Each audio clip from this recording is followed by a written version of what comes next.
Samantalang muli NPA at Philippine Army kung saan nabawi ng militar ang ilang sandata at mga gamit ng NPA. Narito ang buong ulat.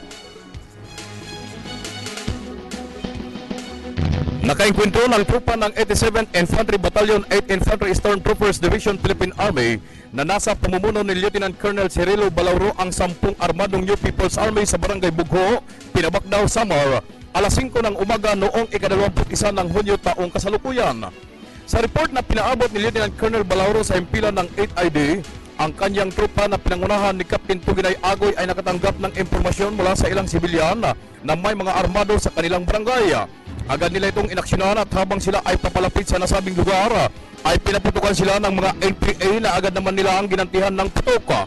Ang engkwentro ay tumagal ng 20 minuto. Isang M16 Armalite Rifle, isang M653 BB Armalite Rifle, 3 magasin at 100 bala ng AK-47 Rifle, 7 magasin naman ng M16 Armalite Rifle at mga subversibong dokumento ang nakumpiska ng trupa mula sa mga NPA. Samantala, isinagawa nitong Hunyo 23 taong kasalukuyan sa Barangay Trujillo, Bubon, Northern Samar ang isang awarding ceremony ng AFP Guns for Peace Program para sa mag-asawang Limuel Moreno, mga dating membro ng NPA sa Northern Samar. Isinuko ng mag-asawang Moreno ang 2 kalibre 45 kay Lieutenant Colonel Noel Bestuer, Commanding Officer ng 20th Infantry Battalion.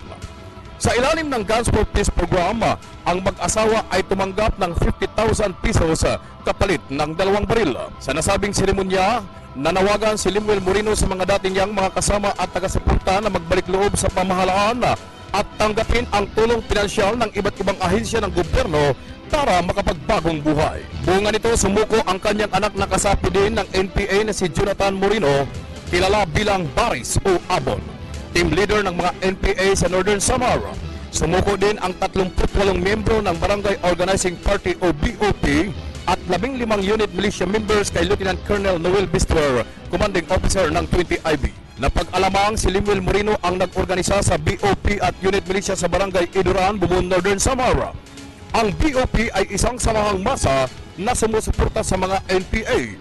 Samantalang ang unit militia naman ay mga armadong sibilyan na sumusuporta sa mga pag-atake ng NPA laban sa pamahalaan. Sa ngalan ni Major General Gerardo Tilayog, ang Forces of the Philippines, Commander ng 8th Infantry Division Philippine Army, ito po si Corporal ng Division Public Affairs Office, Campocban, Catbalogan City, Samar. Nagpuulat para sa Good Morning Boss, PTV4.